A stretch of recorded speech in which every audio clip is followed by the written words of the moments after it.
Welcome back guys to a new part of our class. आज हमारा fourth part मतलब कि चौथा भाग स्टार्ट करेंगे हम, जो कि हमारा आखिरी पार्ट है। हम स्टार्ट करेंगे न्यूक्लियस से, जिसको आप केंद्रिक भी बोल सकते हैं। अब मैं बात करूं न्यूक्लियस की। न्यूक्लियस सुनते ही पहली चीज आपके दिमाग में क्या आती है?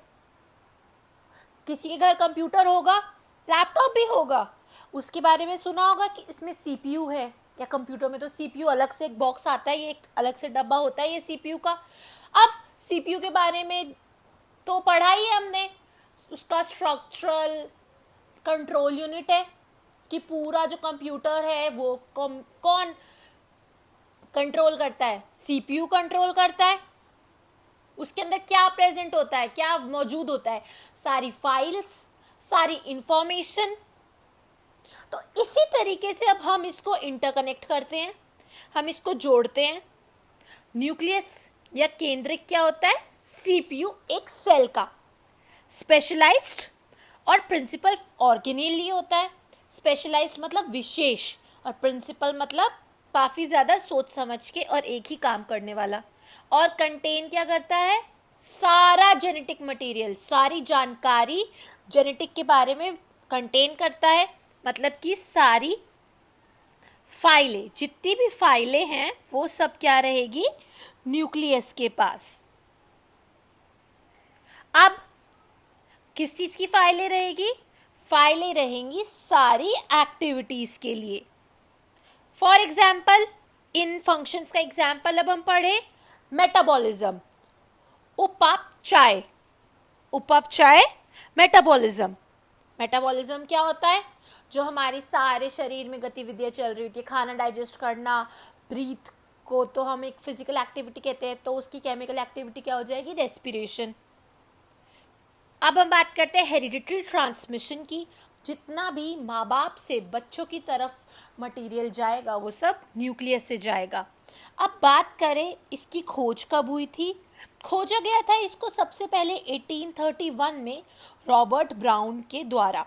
Discovered by Robert brown.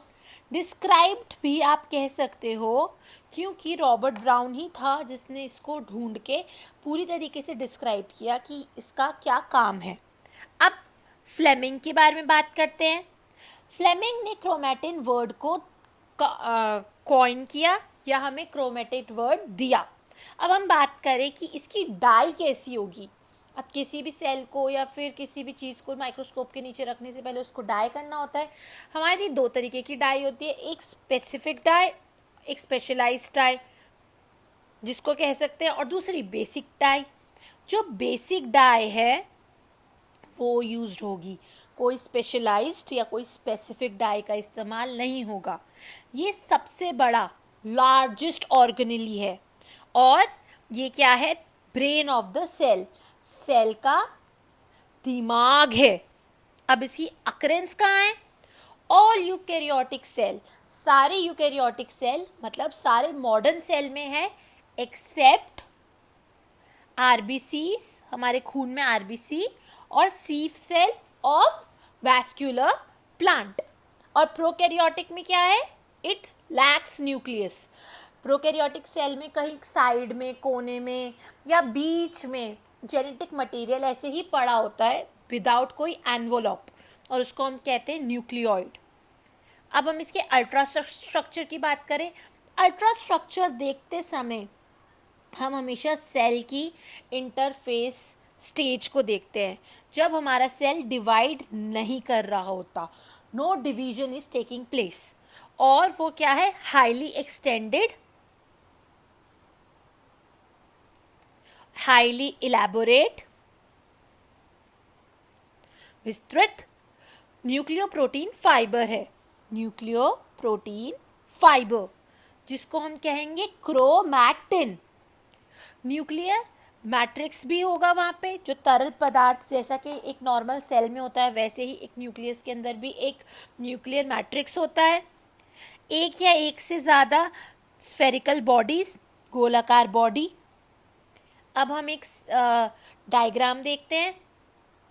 ये हो गया न्यूक्लियोप्लाज्म, ये वाला भाग। ये जो बीच में छेद है उनको कहेंगे न्यूक्लियोपोर। सेल और न्यूक्लियस के बीच में इंटरैक्शन, वार्तालाप या फिर सामान इधर से उधर के लिए। अब हम बात करेंगे अपनी न्यूक्लियर मेम्ब्रेन की। मेम्ब्रेन बाहर वाली लेयर, और लास्ट में न्यूक्लियोलाई। हम ये सब मार्क करेंगे तो आपके मार्क्स कहीं नहीं कट सकते पेपर के अंदर। अब हम फंक्शन की बात करें। फंक्शन होता है, स्टोर करता है जानकारी सेलुलर कृत्य के लिए, फॉर सेलुलर फंक्शन, और सिंथेसाइज करता है स्ट्रक्चरल प्रोटीन। स्ट्रक्चरल प्रोटीन बनाता है। जेनेटिक इंफॉर्मेशन स्टोर करता है विकास के लिए, प्रजनन के लिए और व्यवहार के लिए। और जेनेटिक वेरिएशन, आनुवांशिक परिवर्तन के लिए भी जेनेटिक इंफॉर्मेशन को ये स्टोर करेगा। अब हम क्रोमोसोम्स की बात करते हैं। क्रोमोसोम्स अभी हमेशा सेल में देखा है। क्रोमोसोम को कुछ इस तरीके से हम सेल को बनाते हैं, ऐसे ऐसे करा और उसके बाद ऐसे रंग भर दिया। कभी सोचा ये तार जैसी चीज क्या बनी होती है अंदर? कभी तो आया होगा दिमाग में। ये जो तार जैसी चीज होती है ना अंदर, इसी को हम क्रोमोसोम कह देते हैं। क्या करता है ये? इक्वली डिस्ट्रीब्यूट करता है जेनेटिक मटेरियल को, एक समान विभाग करता है जेनेटिक मटेरियल का। अब जेनेटिक मटेरियल ये जो क्रोमोसोम में होता है, ये नंबर होता है फिक्स्ड बिल्कुल। जितने भी क्रोमोसोम्स एक इंडिविजुअल, एक स्पीशीज़ के अंदर, हम किसी भी इंडिविजुअल को या किसी भी एक इंसान को या हम किसी भी एक पौधे को, किसी भी एक पक्षी को, हम किसी को भी उठाएं और जितने भी उसकी स्पीशीज़ के सारे और जानवर होंगे उन सब का नंबर फिक्स्ड होगा।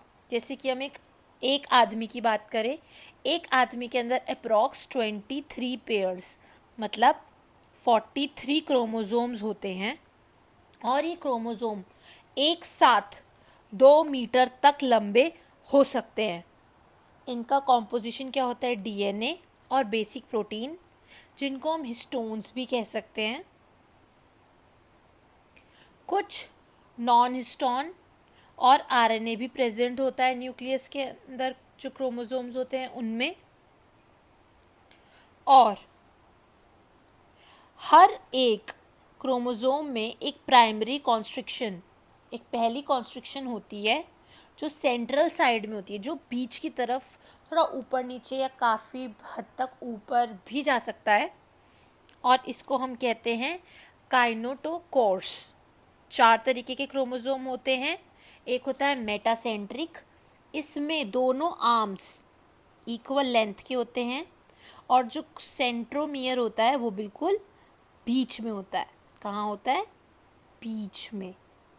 अब हम बात करें सबमेट्रिक की, तो एक आर्म थोड़ी छोटी होती है, दूसरी आर्म थोड़ी लंबी होती है, और जो सेंट्रीमियर होता है वो थोड़ा सा हटके होता है सेंटर से। अब बात करें आर्कोसेंट्रिक की। आर्कोसेंट्रिक के अंदर क्या होता है? एक आर्म काफ़ी छोटी होती है और एक आर्म काफ़ी लंबी होती है, और जो सेंट्रीमियर होता है वो कहीं ना कहीं एंड की तरफ होता है। अब हम बात करें टीलोसेंट्रिक की। टीलोसेंट्रिक के अंदर क्या होता है? एक्सट्रीम एंड्स के अंदर होते हैं, मतलब ये हमारा क्रोमोसोम हो गया तो एक्सट्रीम एंड, और ये ह्यूमन बींग्स में, आदमियों के अंदर नहीं पाया जाता। एक और तरीके की कॉन्स्ट्रिक्शन पाई जाती है जिसको हम सैटेलाइट कहते हैं, जिसको हम स्टेन नहीं कर सकते। वो सेकेंडरी कंस्ट्रिक्शन होती है, फर्स्ट कंस्ट्रिक्शन नहीं होती, मतलब दूसरी कंस्ट्रिक्शन। और छोटे छोटे फ्रेगमेंट, छोटे छोटे कणों की जैसे दिखते हैं। जैसे ये हो गया हमारा सेंट्रोमियर, तो इसके अंदर बहुत ही छोटे कण दिखेंगे, बहुत ही छोटे छोटे। अब हम फंक्शन की बात करें, फंक्शन क्या कहते हैं? सेलुलर डिफरेंशिएशन, सेलुलर विभाजन को देखता है, ये कंट्रोल करता है, संभालता है। हेरिडिटरी इंफॉर्मेशन को स्टोर करता है, जितनी भी माता पिता से बच्चों में जानी होती है सारी इंफॉर्मेशन को स्टोर करता है। माता पिता के बीच में एक संबंध, एक लिंक बनाता है।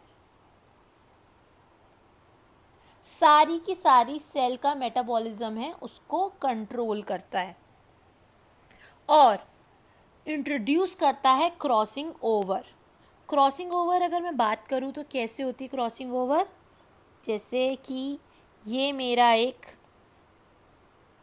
क्रोमोसोम हो गया, दूसरा क्रोमोसोम ये हो गया, तब क्रॉसिंग ओवर के बाद क्या होगा?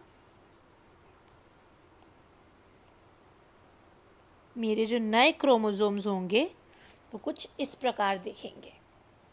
अब यहाँ डायग्राम है, आप इसको नोट कर सकते हैं। ये आर्म्स हो गई, ये सैटेलाइट हो गया, ये शॉर्ट आर्म है, इसमें भी शॉर्ट आर्म आपको दिख जाएगी।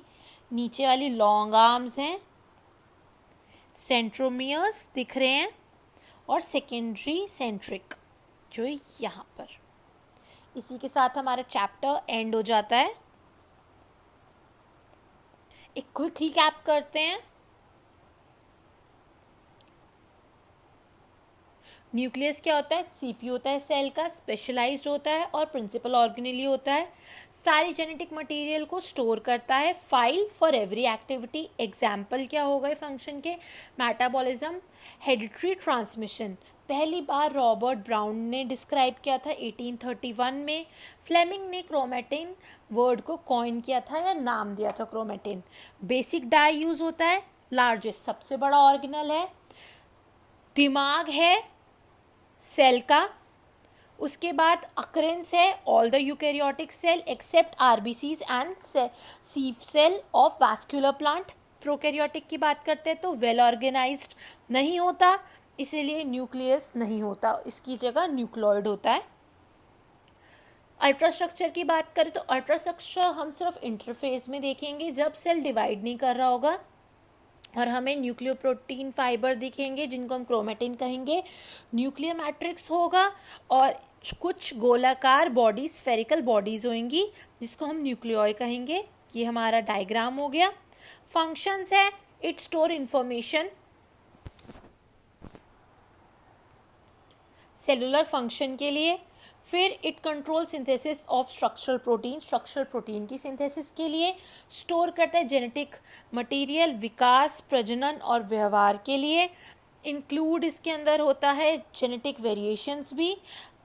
आनुवांशिक परिवर्तन, क्रोमोसोम्स की बात करें तो इस समान तरीके से पूरे सेल में के जेनेटिक मटेरियल में विभाजन होता है, डिस्ट्रीब्यूशन होता है, और नंबर फिक्स्ड होते हैं हर इंडिविजुअल के लिए, एक स्पीशीज़ के।